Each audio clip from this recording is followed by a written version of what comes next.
noches, amigos de Costa Rica Noticias. Les saluda Melissa Valerio y gracias por acompañarnos en nuestra edición estelar. Hoy con información nacional muy relevante, en donde el país ha estado muy pendiente tras el acuerdo de Costa Rica con el Fondo Monetario Internacional. Más adelante tendremos información de fondo sobre este tema, pues es el tema del día y que ha puesto a reaccionar y a generar opiniones por parte de diferentes sectores. Les invitamos también a seguirnos a través de la 101.5 FM de Costa Rica Radio y a través de todas nuestras redes sociales, Facebook, Twitter y YouTube, para que usted, en caso de que deba levantarse de la señal de 13 Costa Rica Televisión, lo pueda seguir en la información que tienen ustedes ya en pantalla. A continuación hacemos un repaso por nuestros titulares.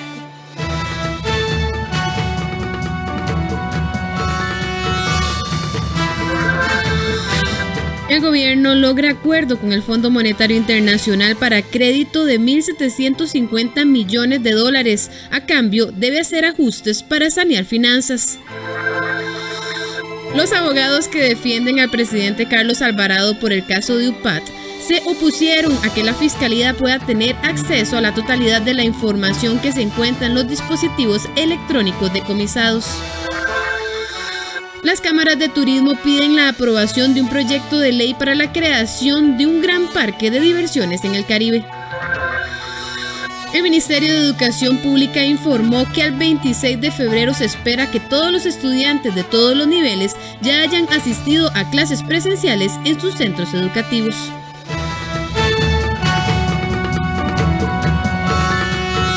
Y vamos con el detalle de las informaciones y como lo decíamos, Costa Rica alcanzó un acuerdo con el equipo técnico del Fondo Monetario Internacional para obtener un financiamiento de $1.750 millones durante los próximos 3 años.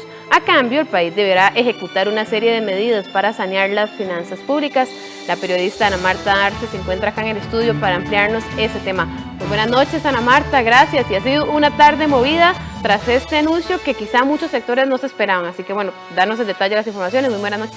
Buenas noches, Melissa y amigos televidentes. Así es, tal y como lo adelantábamos hace algunos minutos, Costa Rica alcanzó un acuerdo con el Fondo Monetario Internacional para obtener un financiamiento de $1.750 millones.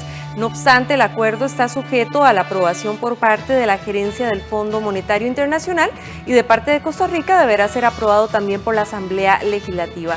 Elian Villegas, el ministro de Hacienda, explicó que entre los compromisos adquiridos por el país están la eliminación de exoneraciones fiscales, el impuesto de 0,5% a las casas de lujo, renta global, así como los aportes de hasta un 30% de sus utilidades que empresas públicas deberán hacer al Estado para el pago de la deuda pública. Veamos de inmediato las declaraciones que emitieron esta tarde en conferencia de prensa.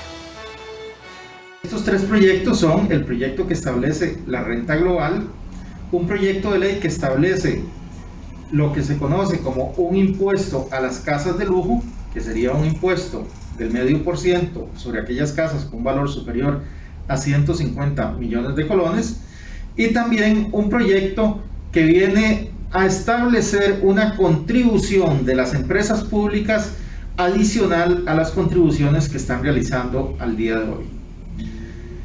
Ejecutar reformas fiscales equitativas para garantizar la sostenibilidad de la deuda, protegiendo al mismo tiempo a los sectores pobres y más vulnerables. Segundo, preservar la estabilidad monetaria y financiera al tiempo que se sigue fortaleciendo la autonomía y la gobernanza del Banco Central y abordando vulnerabilidades financieras estructurales. Y tercero, impulsar reformas estructurales que favorezcan la inclusión. Se espera que con estas acciones el país logre alcanzar un superávit primario del 1% para el año 2023, lo cual permitiría iniciar una reducción sostenida de la deuda total en el mediano y largo plazo. Para el economista Federico Rivera, esta negociación es fundamental ante el nivel de deuda que maneja el país, prácticamente un 70%, así lo anunció Hacienda esta semana. El economista explica que de no llegar a adquirir el préstamo, las repercusiones se darían en un aumento en la tasa básica pasiva y también en los intereses que afectarían a las personas con créditos. Pero si se aprueba, recordemos que el país en este momento tiene un 70% de su PIB de deuda ¿verdad? O sea, del 100% de lo que se produce, el 70% lo debe, solo le queda un 30%. Eso significa que no le queda mucho para invertir en infraestructura. Eso lo tiene que pedir a organismos internacionales para solventar el tema de la infraestructura. Recordemos que el MOP en este momento está en un proceso de expansión de obra pública con recursos limitados para el próximo año, entonces hay que solventar el tema de la obra pública con más deuda también. Sí hay que entender que bueno, esa aprobación sí va a generar más deuda, y si usted genera más deuda, pues van a aumentar los intereses. Recordemos que Costa Rica paga el 4.84 del PIB solo en intereses, y la gente dice, ¿y eso qué significa? Bueno, que macroeconómicamente tenemos que estar entre el 3 y el 6, y solo los intereses es 4.84, o sea, eso te dice de que todavía el nivel de deuda es bastante elevado. Los diputados reaccionaron ante dicha noticia. Algunos de ellos manifiestan que no queda claro cuáles serán los instrumentos que utilizará el gobierno para alcanzar un equilibrio fiscal y que revisarán punto por punto del acuerdo con el Fondo Monetario Internacional.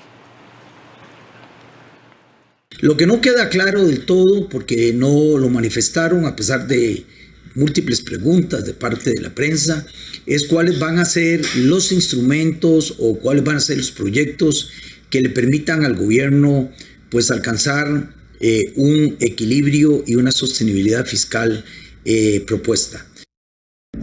Preocupa mucho el acuerdo alcanzado entre el Fondo Monetario Internacional y el gobierno del PAC. Se basa en más impuestos, en endeudamiento y no en reactivación económica, simplificación del régimen de impuestos y reestructuración del gasto, que son tres de las áreas de mayor crisis. Quieren que el pueblo y el sector productivo siga cargando con el peso del acuerdo, mientras que ellos, el gobierno, sigue ignorando su responsabilidad. Nueva República no aprobará más impuestos ni aceptará que el Banco Central sea usado por el gobierno, poniendo en peligro la economía nacional.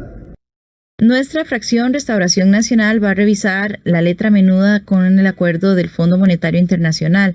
Recordemos que en la reunión pasada con el fondo ellos no imponen nada, las condiciones las presenta el gobierno, así que a nosotros nos corresponde revisar eso y esperar de que entre esas condiciones lo que haya reactivación económica y generación de empleo, no que haya, como lo ha estado proponiendo y lamentablemente ha sido la tónica del gobierno, poner impuestos al azar y que recaigan sobre los hombros de los costarricenses que ya han sido golpeados, sobre todo con esta pandemia. Otros que también reaccionaron fueron los sindicatos y algunas cámaras, quien también argumentan que aún no hay claridad en el acuerdo y reiteran al gobierno que no permitirán más impuestos en el país. El gobierno sigue con su fijación, con su maniqueísmo de empleo público, que según la concepción ideológica del gobierno no representa mayor economía fiscal. Pero desde el punto de vista de una organización responsable que hemos venido tratando el tema fiscal hace años, quedan dos grandes lagunas, dos grandes vacíos, dos grandes ausencias. La número uno, nada, absolutamente nada, para corregir las perversidades de un sistema tributario altamente regresivo que se ha consolidado para posibilitar la evasión y la elusión fiscales, el robo de impuestos en toda magnitud. Es una buena noticia, pero no dan detalles, solo nos dan señales de por dónde puede ir el acuerdo. Por eso, desde la Cámara de Comercio queremos ser reiterativos, en que debemos enfocarnos en el gasto, reforma de empleo público y reestructuración del Estado.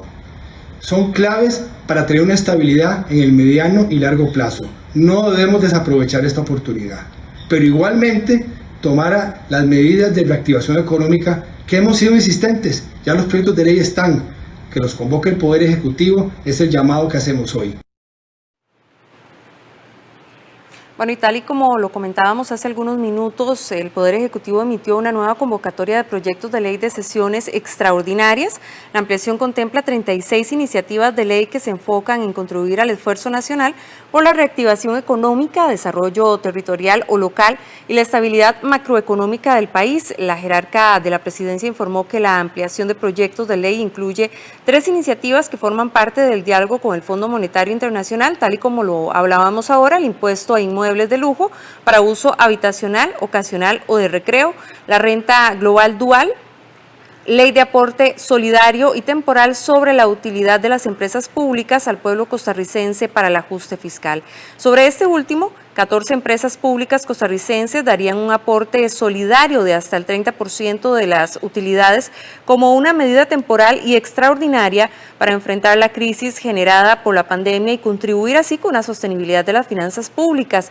Se trata específicamente del Banco de Costa Rica, el Banco Nacional, el Instituto Nacional de Seguros, la Compañía Nacional de Fuerza y Luz, Correos de Costa Rica, Editorial Costa Rica, Instituto Costarricense de Acueductos y Alcantarillados, Instituto Costarricense de Electricidad, Instituto Costarricense de Ferrocarriles, Instituto Costarricense de Puertos del Pacífico, la Junta de Administración Portuaria y de Desarrollo de la Vertiente Atlántica, JAPDEVA, la Junta de Protección Social, Radiografía Costarricense y también la Refinadora Costarricense de Petróleo.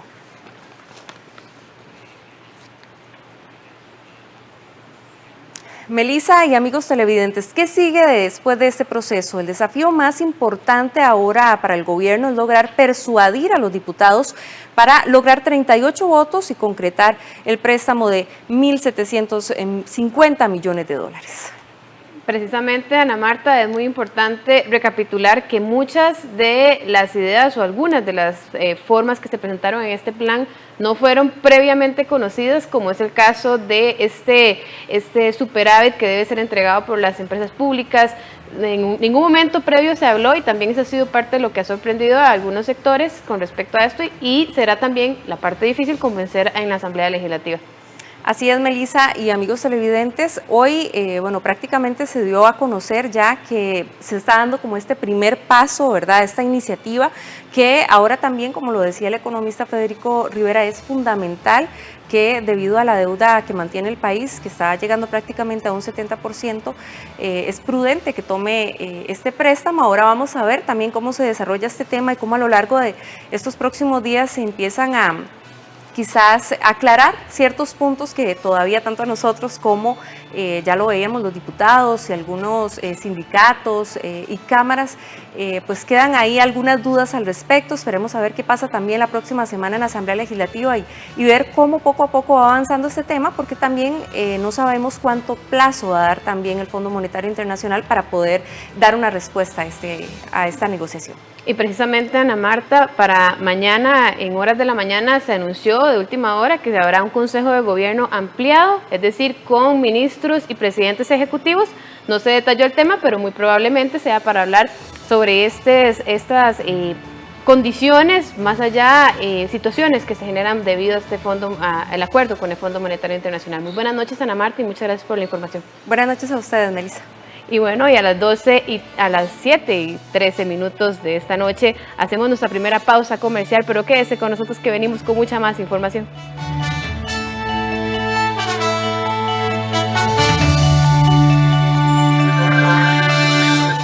Los abogados que defienden al presidente Carlos Alvarado por el caso de UPAT se opusieron a que la Fiscalía pueda tener acceso a la totalidad de la información que se encuentra en los dispositivos electrónicos decomisados.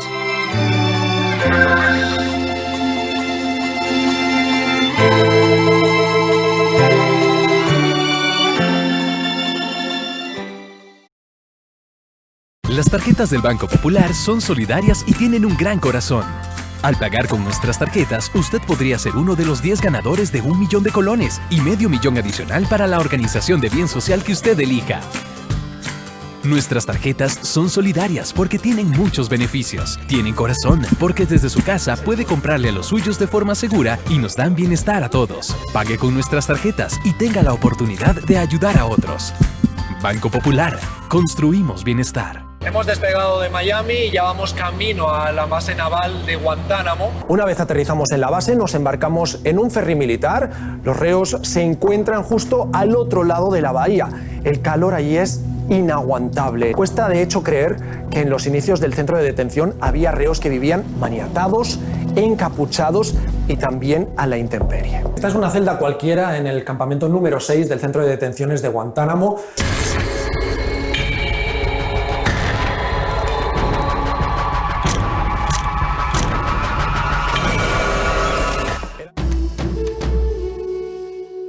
Costa Costa Rica Noticias Regional le trae información generada desde cada uno de los 82 cantones del país. Nuestra red colaborativa de medios regionales nos presenta la realidad que se vive en cada comunidad. Le invitamos a conocer los retos y las iniciativas de las distintas regiones de Costa Rica en este programa informativo. Martes y viernes, después de la conferencia de prensa de actualización sobre el coronavirus y soluciones del 13. Los demás días a la 1:30 de la tarde. Solo en 13. Costa Rica Televisión. Ya nadie toca en el pueblo. ¡Ave María Purísima! México ha sido siempre un país a la vanguardia en el cine, con actores, cineastas, guionistas y demás que han hecho historia en su campo. Ahora sí te cargó el payaso. En Especial de Cortos Mexicanos, pasamos historias premiadas en distintos festivales y que marcaron la diferencia. ¡Ahora sí! Todos los viernes a las 9 de la noche, aquí en 13, Costa Rica Televisión. ¿Este verano va a salir con su familia? Siga protegiéndose, use su mascarilla, mantenga su distancia, limpie las superficies, lávese sus manos frecuentemente. Prefiera aquellos sitios que cumplan las condiciones sanitarias. No olvide llevar jabón para lavarse las manos, solución alcohólica y toallas de papel. Es su responsabilidad cuidarse y proteger a los que ama. Por una familia segura. Caja Costarricense de Seguro Social. Banco Popular presenta el tipo de cambio. ¿Y cómo se encuentra el tipo de cambio para este viernes 22 de enero y fin de semana? La compra en 608 colones con 07 céntimos y la venta en 614 colones con 06 céntimos. Banco Popular presentó el tipo de cambio. Y a las 7:17 continuamos con más información. Los abogados que defienden al presidente Carlos Alvarado y otras personas investigadas por el caso PAT se opusieron a que la Fiscalía pueda tener acceso a la totalidad de la información que se encuentra en los dispositivos electrónicos decomisados. Este viernes finalizó la copia de la información y el Ministerio Público solicitó que el análisis se haga manualmente y que sea un juez el que decida que se puede usar y que no. El periodista Andrés Ortiz nos informa. Muy buenas noches, Andrés, adelante. Así es, esta tarde finalizó la audiencia que se realiza desde hace 2 semanas con la Fiscalía General en la apertura, que es la copia de los dispositivos electrónicos decomisados al presidente de la República, al exministro de la Presidencia y diputado Víctor Morales y otras personas imputadas en la causa por la UPAT. Esta audiencia finalizaba hoy con la elección de parámetros y palabras con las que se van a analizar los datos. Sin embargo, la Fiscalía solicitó que se haga de otra manera y es precisamente lo que les mostramos en la siguiente información. Veamos. Hace 2 semanas inició la audiencia de apertura de los dispositivos electrónicos decomisados al presidente de la República, Carlos Alvarado, al diputado y exministro de la Presidencia, Víctor Morales, y otras personas imputadas por la causa de la Unidad Presidencial de Análisis de Datos. En estas 2 semanas se realizaron las copias intactas de la información de cada uno de los dispositivos. Por ejemplo, del presidente 2 teléfonos celulares, una computadora y 3 USB. Del exministro de la Presidencia, Víctor Morales, una computadora, un celular y 2 USB. Al ser el último día, para este viernes estaba programado que se fijaran los parámetros que se deben de usar para analizar la información. Habitualmente se realiza mediante un software, con palabras designadas en la audiencia. Sin embargo, la Fiscalía decidió solicitar al juez de garantías que se analice de manera manual, revisando toda la información y que sea el juzgado quien permita qué se puede usar y qué no. La Fiscalía indicó esta tarde que el juez consideró que la dinámica presentada por el ente fiscal para la selección, registro y examen de la información contenida en los dispositivos es objetiva y resguarda el derecho fundamental de la intimidad. El problema de este procedimiento es que permite de alguna manera un absoluto e irrestricto acceso por parte del Ministerio Público a toda la prueba sin que existan parámetros previos de definición sobre qué se está buscando. Este cambio molestó a varios de los abogados, quienes interpusieron 3 recursos de apelación, y ahora deberá ser la Sala Tercera quienes resuelvan si se mantiene o no esta metodología. Según los abogados, con esto podrían tener acceso a información privada que no tiene relación con la UPAT.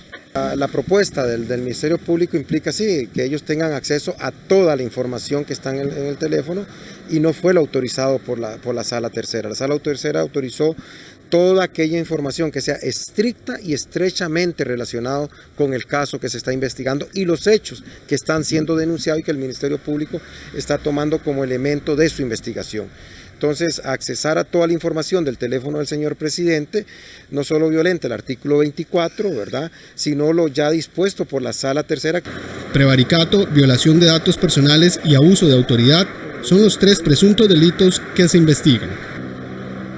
Bien, ahora tras estas apelaciones de algunos de los abogados, será la Sala Tercera la que defina si la metodología expuesta y además aceptada por el juez seguirá siendo la que se vaya a utilizar o bien se cambiará. Pero esto será una audiencia con los magistrados de la Sala Tercera. Esta es la información que tenemos. Regreso con ustedes al estudio.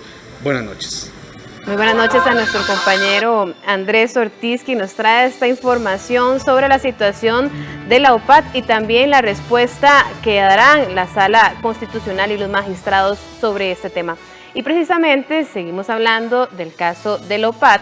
Los diputados discrepan sobre el lugar donde debería darse la comparecencia del presidente de la República por esta investigación por la Unidad Presidencial de Análisis de Datos.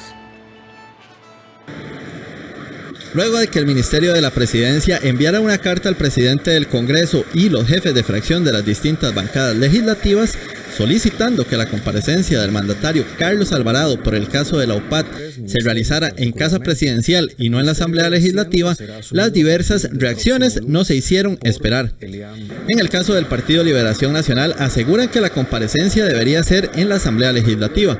Sin embargo, el presidente del Congreso opina diferente. Debemos recordar que esto es un tema de iniciativa legislativa, de trámite de una comisión especial legislativa, y la potestad de definir el sitio recae sobre la Asamblea Legislativa.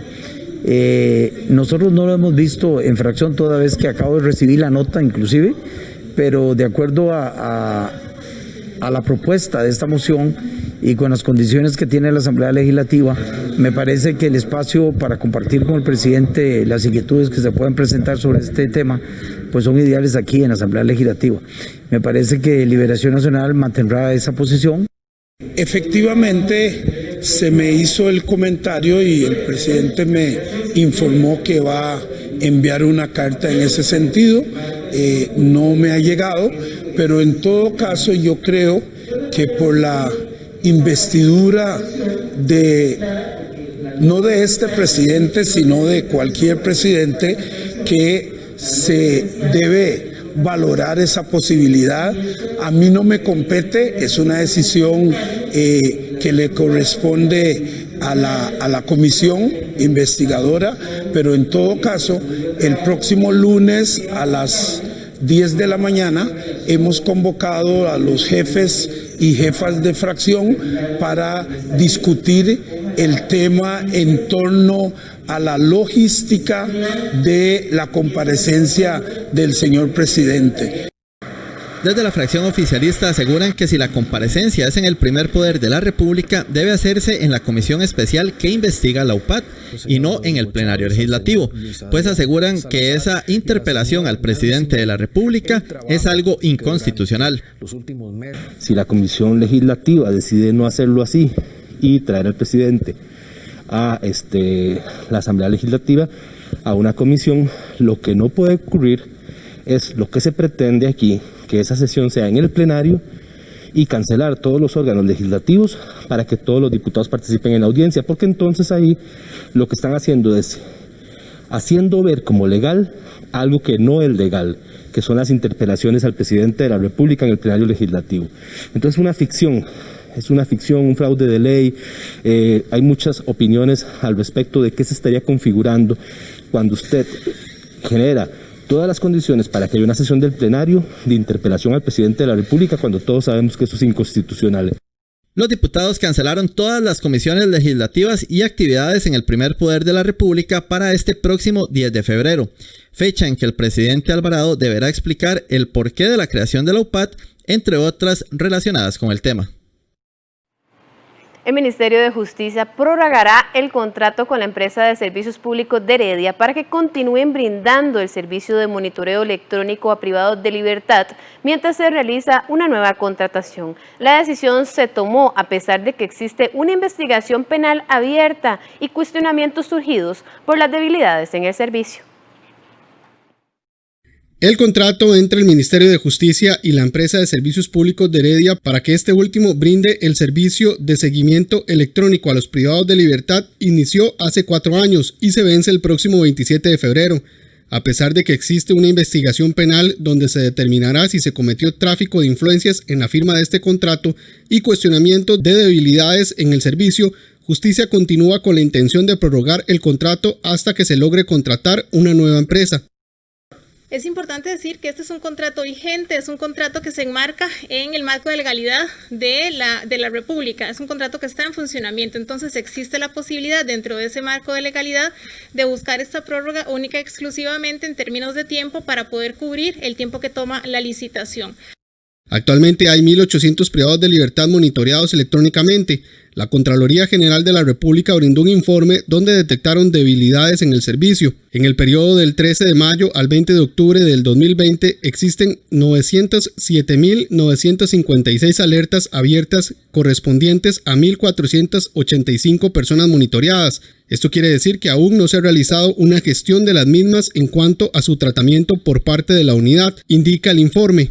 La jerarca aceptó que el proceso de cierre de las alertas debe ser mejorado. Un tema que tenemos que atender, sobre el cual estamos clarísimos y entendemos el señalamiento de la Contraloría en ese sentido. Es trabajo nuestro interno asegurarnos que las alertas que saltan primero se puedan autogestionar, es decir, si son de estas chiquititas no sale una alerta directa que se empiece a acumular en el sistema, y luego que las que sí son de atención y que no podemos cerrarlas hasta no hacer algo, las podamos estar atendiendo en el momento indicado.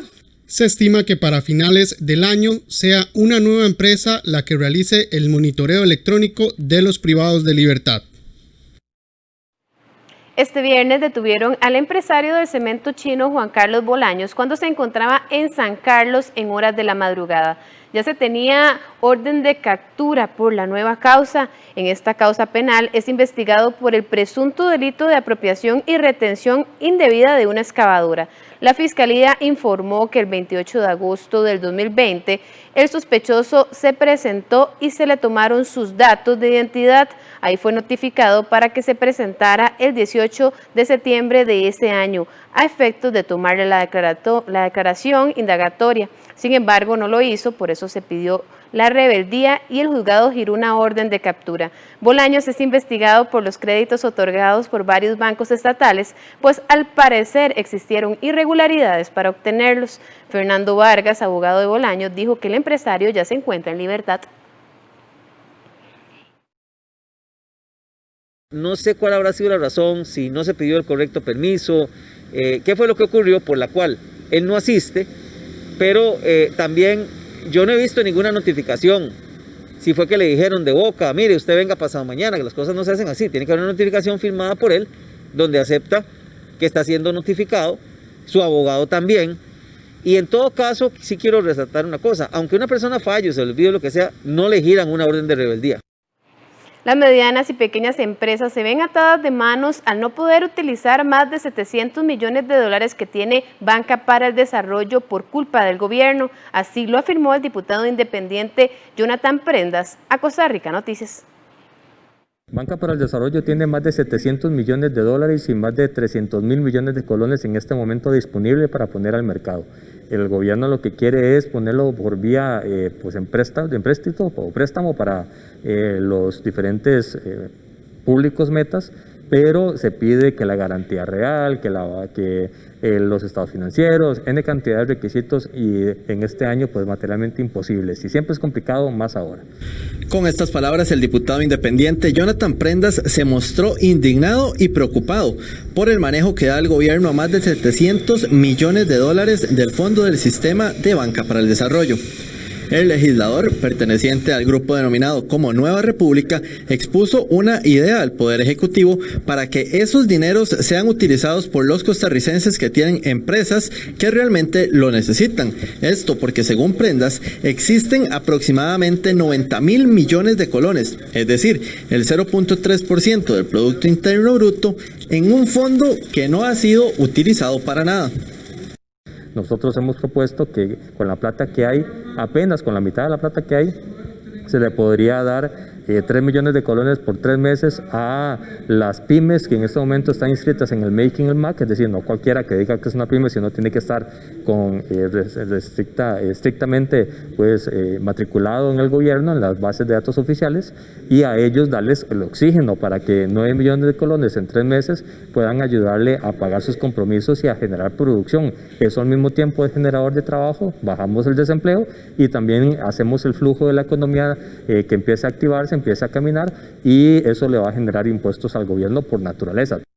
El diputado señaló a Costa Rica Noticias que así es el PAC, que le gusta mentir diciendo que no hay plata cuando en realidad nos lo esconde a todos. Intentamos tener una respuesta de los encargados del programa de Banca para el Desarrollo, sin embargo, al cierre de esta edición no tuvimos la respuesta. El partido Movimiento Libertario regresa al ruedo político con miras a hacerse de la presidencia de la República. El gran ausente en esta agrupación será esta vez Otto Guevara. Las aguas políticas inician a moverse en el año preelectoral, y es que partidos políticos que quizás algunos daban por desaparecido asegura que serán parte de la contienda electoral. Hablamos del Movimiento Libertario, quienes participarán en la contienda por la lucha de llegar a Zapote. Luego de que no pudimos participar en las elecciones municipales, estamos de nuevo realizando el proceso de renovación de las estructuras territoriales, procesos que todos los partidos políticos tienen que realizar para poder estar totalmente acreditados en el Tribunal Supremo de Elecciones y así participar en las próximas elecciones nacionales. El gran ausente para este grupo político será Otto Guevara, ex candidato por este partido y quien ocupara una curul en el Congreso en 2 ocasiones vestido de rojo y blanco. Otto Guevara pues renunció al partido Movimiento Libertario y está en otras tiendas electorales, pero bueno, repito, el partido Movimiento Libertario es una propuesta ideológica, programática, que incluso en muchas bancadas no estuvo presente don Otto Guevara y siempre fue consistente. El presidente del partido político aseguró que pese a las sentencias del Tribunal Supremo de Elecciones por estafas, el Movimiento Libertario es un partido en el que los costarricenses pueden creer. Decirles pues que lo mismo le pasó al partido de gobierno, el partido de Acción Ciudadana, incluso con un monto superior al partido Movimiento Libertario, que deudas tienen absolutamente todos los partidos políticos y aquí no vamos a hacer diferencia alguna. El partido de gobierno ha tenido sanciones exactamente iguales a las del Movimiento Libertario y entonces digámosle que tampoco participe el PAC ni ningún partido político. El Movimiento Libertario no ha definido quién será su candidato a la presidencia en el 2022. Y a las 7:33 hacemos una nueva pausa comercial, pero quédese con nosotros que aún tenemos mucha más información.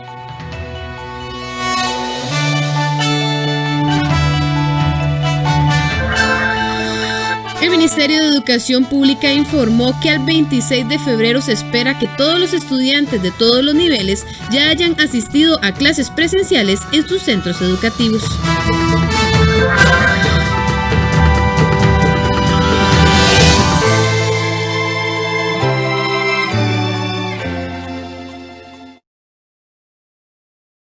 Las tarjetas del Banco Popular son solidarias y tienen un gran corazón.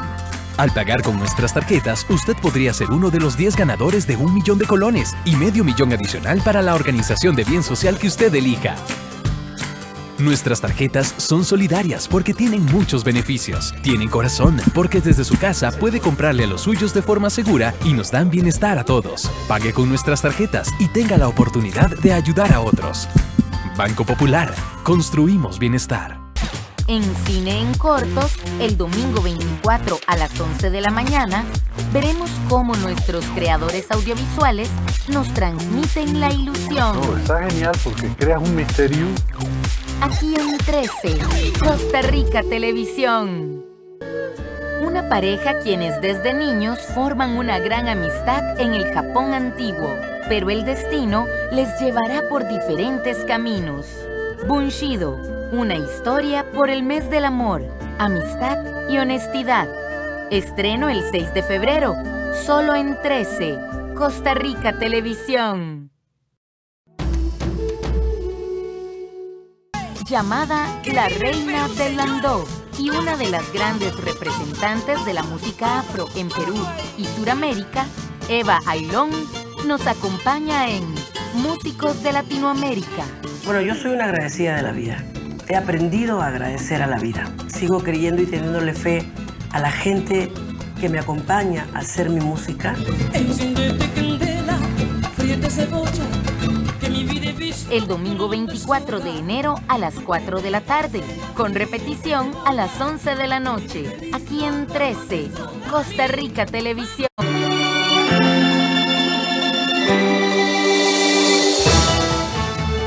...7:36 y gracias por continuar con Costa Rica Noticias y continuamos con más informaciones. Es que el 90% de la población en nuestro país no domina un segundo idioma, así lo refleja el informe Costa Rica en Cifras, construido por el Instituto Nacional de Estadísticas y Censos. En el país es muy poca la población que logra desenvolverse en otro idioma, pues según datos del INEC, el 90.4% no domina una segunda lengua. Del 9.6% de la población que sí lo hace, el 92.7% domina el inglés, 1.5% el francés y 5.8% otros idiomas. Además, el INEC determinó que la población entre los 25 y 39 años de edad, solo el 29.68% tiene estudios universitarios. Hay un porcentaje de población importante que tiene universidad, ¿verdad? Lo pusimos por grupos de edades y esta llega a ser, por ejemplo, casi del 30% en la población de 25 a 39 años y de un 18% en la de 40 y más, o incluso un 25 o 24% en la población de 18 a 24, ¿verdad? Entonces, es porcentajes importantes donde casi cerca de la cuarta parte de los grupos, ¿verdad?, de estos grupos de edades tienen esta educación universitaria, aunque mayormente se concentra en la educación secundaria. Por otro lado, se identificó que casi el 70% de la población está asegurada, mientras que el 25% tiene subempleo y el 44% permanece en la informalidad. Este subempleo, ¿qué es? Personas que trabajaron en la semana de referencia, pero menos horas de las que hubieran deseado trabajar, o sea, estaban siendo subutilizadas sus capacidades. Y también observamos que el porcentaje de población ocupada que tenía seguro también disminuyó y llegó a ser del 69,8%. O sea, un panorama laboral adverso con una informalidad alta. Sin embargo, este nivel de empleo informal disminuyó, pero siempre es en términos cercanos al 45%. La fuerza de trabajo del país es de 2.366.346 personas. Y como lo veíamos en titulares, al 26 de febrero se espera que todos los estudiantes de todos los niveles ya hayan asistido a clases presenciales en sus centros educativos. Los primeros en ir serán los últimos niveles de cada ciclo lectivo, incluyendo el nivel de transición. Si bien el periodo lectivo inicia el próximo 8 de febrero, a la semana del 26 de febrero de este año, todos los niveles de estudiantes dentro del sistema educativo ya habrán tenido que asistir a clases presenciales. La frecuencia y horarios dependerán de cada centro educativo y serán los directores los encargados de informarle a los padres de familia los horarios de clases de sus hijos. Para el 8 de febrero, cuando se dé por iniciado el curso lectivo, entrarán a clases presenciales los niveles más altos. De esta forma, la primera semana ingresarán en primera infancia los niveles de transición, en primaria ingresarán los de quinto y sexto grado, mientras que en secundaria cuarto y quinto o quinto y sexto según corresponda. En la semana del 26 de febrero, todos los niveles tuvieron que haber ingresado ya. De manera que este ingreso es paulatino por semana, pero la persona directora y obviamente todo su personal docente del centro educativo puede ir viendo el comportamiento del ingreso de los niveles, de manera que puedan ir semana a semana o inclusive en esa misma semana, por ejemplo en escuelas chiquititas, los de materno pueden entrar posterior al 8 esa misma semana, pero en una escuela pequeña, por ejemplo unidocente o dirección 1, que son escuelas pequeñas, ¿verdad? Que podrían tener esta capacidad física de que los chicos ingresen esa misma semana a la parte de presencialidad, pero al 26 de febrero todos tienen que estar ingresados.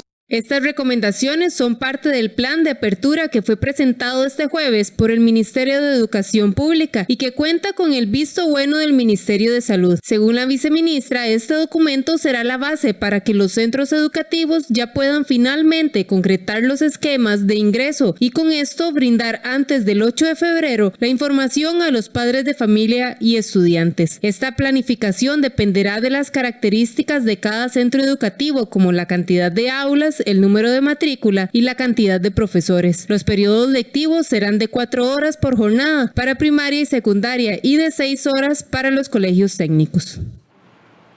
Y como lo veíamos en titulares, varias cámaras de turismo le pidieron al presidente y a la Asamblea Legislativa la aprobación de un proyecto de ley para la creación de un Parque Nacional de Diversiones en el Caribe, precisamente para ampliarnos sobre esto y también otras generalidades del Caribe, Limón. Precisamente nos acompaña don Rubén Acón, quien es presidente de la Cámara de Turismo de Limón y también presidente de Canatuc, para que nos dé un panorama sobre esta solicitud que se hace y cuál sería la idea de tener un parque de atracciones en esta zona del país. Muy buenas noches, don Rubén, gracias por acompañarnos y le dejo la palabra. Muy buenas noches, Melissa, muy buenas noches a todos los televidentes. Gracias por la oportunidad. Efectivamente, nosotros en Limón estamos intentando desde hace ya varios años desarrollar el turismo en la zona de Limón, y en ese sentido vemos con buenos ojos la propuesta que el diputado limonense Eduardo Crucian presentó en la Asamblea Legislativa de crear un gran parque de diversiones del Caribe. Nosotros apoyamos esta iniciativa y así lo hicimos ver en un comunicado que le mandamos a la Comisión de Ciencia, Tecnología y Educación, que es la que está viendo este proyecto de ley, haciéndole, digamos, la posición de la Cámara es, haciéndole saber que la posición de la Cámara es que apoyamos este proyecto. Así que estoy en la disposición de aclarar cualquier duda que tenga usted sobre este proyecto. Precisamente, don Rubén, es importante destacar que no es la primera vez que se escucha que se quiere hacer este tipo de proyectos en Limón Ciudad Puerto, lo escuchamos en muchos momentos.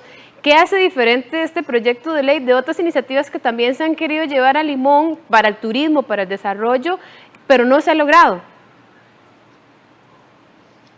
Así es, este proyecto de crear un parque en Limón, en este caso un parque acuático, no es una idea nueva, sino todo lo contrario. Han habido ya en el pasado iniciativas. Recuerdo una, por ejemplo, de la Municipalidad de Limón en ese sentido.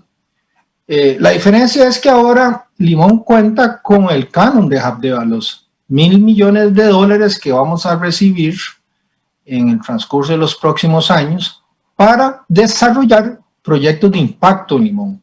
Entonces, en este momento hay una oportunidad que debemos aprovechar. Limón tiene todas las condiciones para convertirse en un polo de turismo de clase mundial, pero tenemos que generar las condiciones. Esas más o menos son crear la infraestructura hotelera y crear entretenimiento al estilo de un Xcaret en Cancún o de un Xela en Cancún, de manera que haya algún atractivo de entretenimiento adicional a todos los atractivos que tenemos de naturaleza, de montañas, ríos, bosques, etc. En ese sentido, la diferencia, repito, es que en este momento contamos con el dinero. Lo que necesitamos es que ese dinero se aproveche para crear proyectos como estos, de gran impacto, que hagan que el turismo se desarrolle y sobre todo que vengan otras inversiones a Limón atraídos por digamos, proyecto que sería como un detonante. Y entendiendo que si Limón como zona se desarrolla como un destino turístico, eso le va a generar una mejora en la oferta del país. Este es un proyecto que si se logra sacar adelante va a mejorar al país como un todo. En otras palabras, el turista va a tener más opciones, más razones, más motivación para venir a Costa Rica. Don Rubén, bueno, nosotros siempre aprovechamos los viernes para invitar a las personas que el fin de semana no tengan planes, puedan realizarlo, y hemos invitado a varias cámaras, incluso usted ha estado con nosotros previamente como presidente de la Cámara de Turismo, y bueno, ya que usted es el presidente de la Cámara de Limón, también le queremos dar la oportunidad para que también invite y antoje a las personas que se encuentran en casa a poder visitar Limón, no solo este fin de semana, sino más adelante, y recordar cuáles son esos atractivos turísticos y ese cumplimiento de las normas sanitarias tan importantes, porque aún estamos en pandemia y aún tenemos que cuidarnos.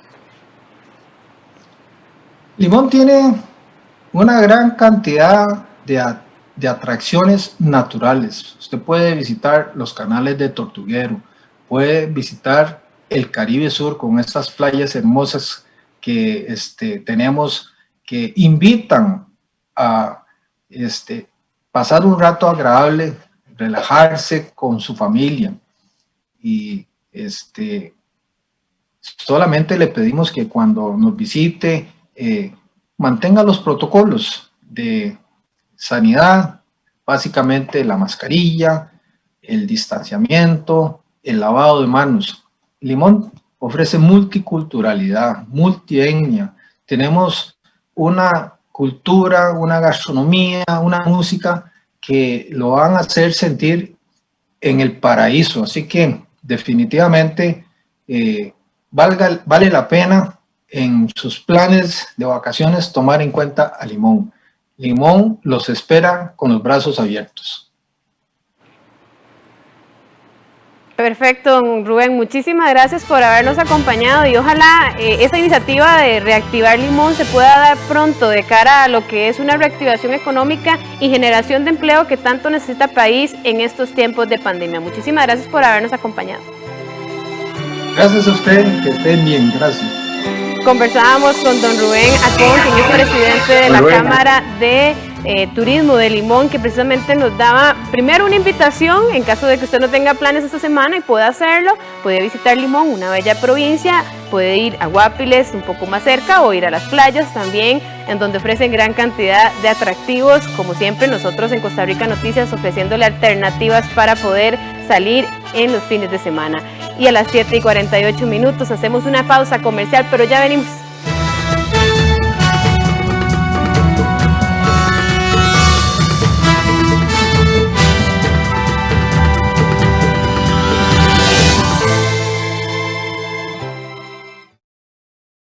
¿Usted cree que los desplazados no trabajan porque no quieren? Profe, con el perdón suyo, pero son una plaga. Los desplazados se enfrentan a un entorno totalmente distinto, su paisaje cambia. Nosotros no le arrendamos a gente desplazada. ¿Sabe que es difícil confiar en gente como ustedes? ¿Usted quién es? Yo soy el Negro Chivas y mi nombre de pila es Juan Coquín. La Loca Margarita, los sábados a las 7:30 de la noche, aquí en 13, Costa Rica Televisión. La mítica cultura wixárika como nunca antes la habías visto. Sabemos que la tradición oral es una forma de mantener viva una lengua. una producción exclusiva de Jalisco TV, que te lleva a conocer la sabiduría y tradición de un pueblo ancestral. Es a través de cuentos y leyendas que los mayores transmiten su conocimiento a los más jóvenes.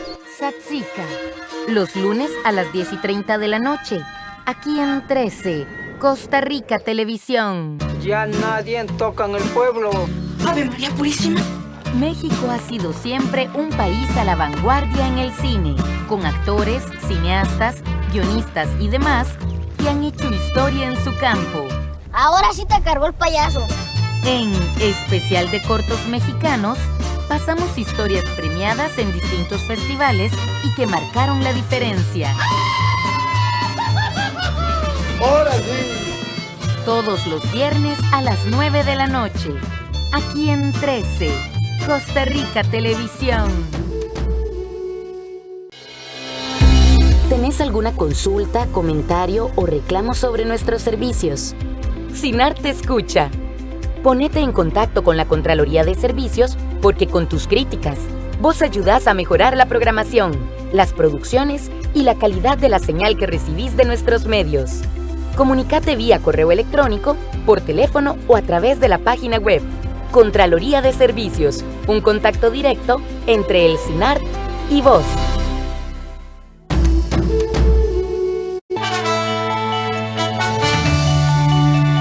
Y a las 7:51 seguimos con informaciones nacionales. Según la Rerum Novarum, el Ministerio de Educación Pública debe garantizarle a los 900.000 estudiantes y a los 90.000 trabajadores administrativos y docentes las condiciones sanitarias adecuadas para iniciar el curso lectivo 2021.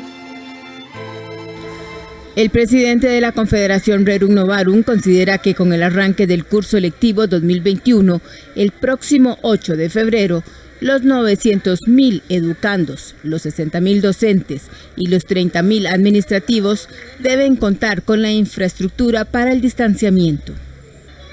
Asimismo, el sindicalista considera que es necesario que cuenten con el acceso al agua potable, el aseo de los servicios sanitarios y lavatorios, además de alcohol en gel con la finalidad de no exponerlos a contagios. Somos conocedores de lo que sucede cuando se incumplen los lineamientos sanitarios y escenarios vividos en la Caja Costarricense de Seguro Social no los queremos en el Magisterio Nacional. Por eso enviamos esta excitativa, este mensaje respetuoso pero vehemente al MEP para que cumpla e implemente correctamente los lineamientos sanitarios. Ante esta situación, el jerarca de la Rerum Novarum aseguró que respaldan a las organizaciones sindicales del sector magisterial en su lucha para que cada centro educativo cuente con los implementos necesarios en medio de esta pandemia. El año pasado las clases presenciales fueron postergadas en resguardo del derecho a la educación y se fortaleció la educación a distancia. En el marco de la estrategia Regresar, el Ministerio de Educación Pública trazó la ruta de capacitación para la comunidad educativa antes del retorno responsable a las aulas. El próximo domingo, 24 de enero, a las 3 de la tarde, tendrá lugar el Festival Virtual del Día Mundial de la Cultura Africana y Afrodescendiente, Dale Más Afro. Precisamente esta iniciativa se trata de la segunda celebración en la historia de este día promovida por el despacho de la primera vicepresidencia de la Costa Rica y la UNESCO en alianza con la ONG Impacto Digital. El festival se propone como un espacio para recuperar los aportes de las poblaciones afro borrados de la historia, empujar los compromisos gubernamentales con la población e imaginar futuros más inclusivos, de acuerdo con los 3 pilares que sustentan esta fecha: reconocimiento, justicia y desarrollo. La actividad contará con intervenciones desde América Latina, África y Medio Oriente, con decenas de artistas y embajadores de buena voluntad de la UNESCO. Las inscripciones serán gratuitas a través de la plataforma online www.dalemasafro.org.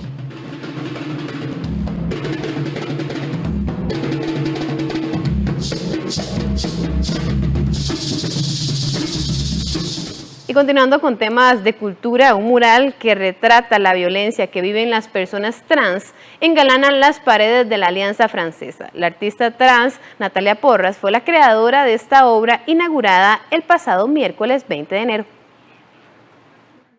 Transformar una esquina donde las personas trans son testigos de la violencia, odio o insultos en un espacio donde esta población se sienta identificada y acuerpada fue la razón que motivó a la Alianza Francesa a desarrollar un mural que plasma la violencia contra las mujeres trans.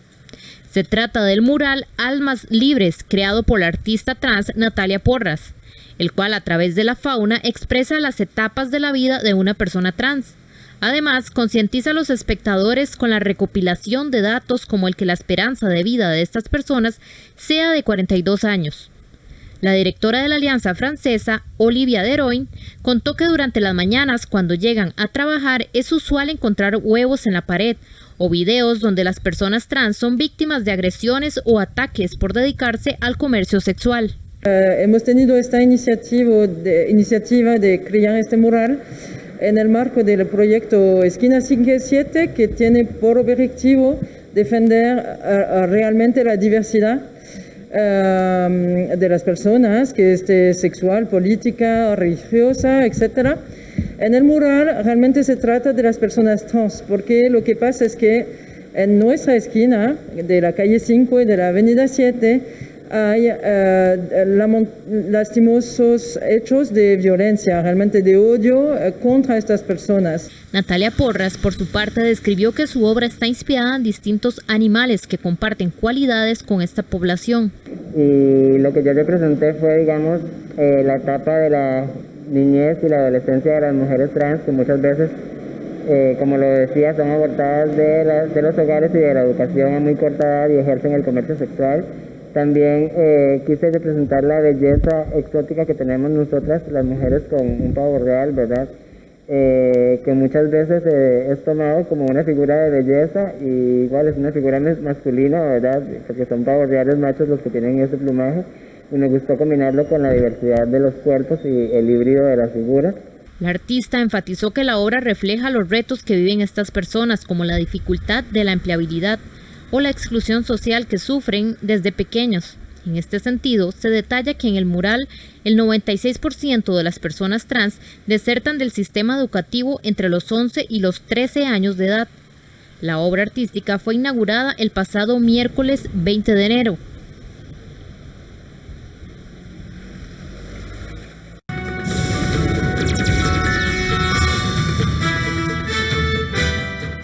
Y para finalizar les contamos sobre esta hermosa historia. Ailena Barbosa nunca imaginó el colapso al que su manado natal llegaría durante la vertiginosa segunda ola de la pandemia, pero lejos de abatirse realiza a diario donaciones, alentada por la también inesperada respuesta altruista de parte de la sociedad. La segunda ola de la pandemia golpeó con fuerza a Manaus, capital del estado brasileño de Amazonas. La situación movilizó a Ailena y sus amigos para realizar donaciones a los hospitales desbordados por la explosión de casos. Donamos medicamentos, equipo de protección, productos de limpieza. Normalmente nos ponemos en contacto con los hospitales. Ellos nos mandan la lista de lo que necesitan y tratamos de proveerlos dentro de nuestra posibilidad. Los jóvenes comenzaron a pedir ayuda en las redes sociales y la respuesta positiva de la gente los sorprendió. Con el dinero que recaudan compran insumos y los distribuyen junto con los almuerzos para el personal médico en la primera línea de batalla contra el COVID-19. Mucha gente dice, no puedo hacer nada. No, podemos hacer muchas cosas. Podemos donar comida, alimentación, energía, pensamientos positivos. Este es el momento de tener empatía, sumar buenas energías y hacer la diferencia. Necesitamos hacer la diferencia. Es lo mínimo, pero para muchas personas, nuestro mínimo tal vez sea mucho. El grupo de amigos se prepara para realizar el fin de semana una de sus operaciones más ambiciosas. Llevar 40 cilindros de oxígeno a una ciudad a 4 horas de distancia y continuar así con su misión de ayudar. Hasta aquí la presente edición de Costa Rica Noticias. Muchas gracias por habernos acompañado. Espero que tengan una linda noche y un feliz fin de semana. Hasta luego.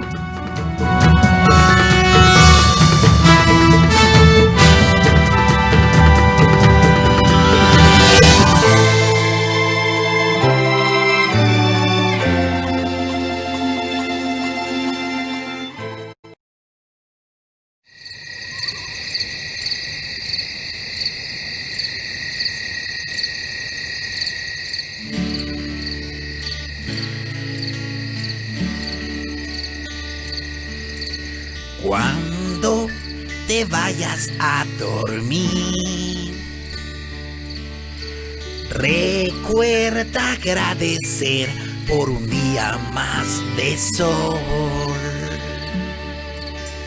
Cuando tus ojos vayas a cerrar, recuerda abrir las puertas para soñar. Y podrás mirar que hay en ti nuevas fuerzas para lograr un mundo lleno de amor y paz. Dale un beso al que está a la par. Cierra tus ojos y empieza a soñar. Buenas noches, Sila. Buenas noches, Lenny.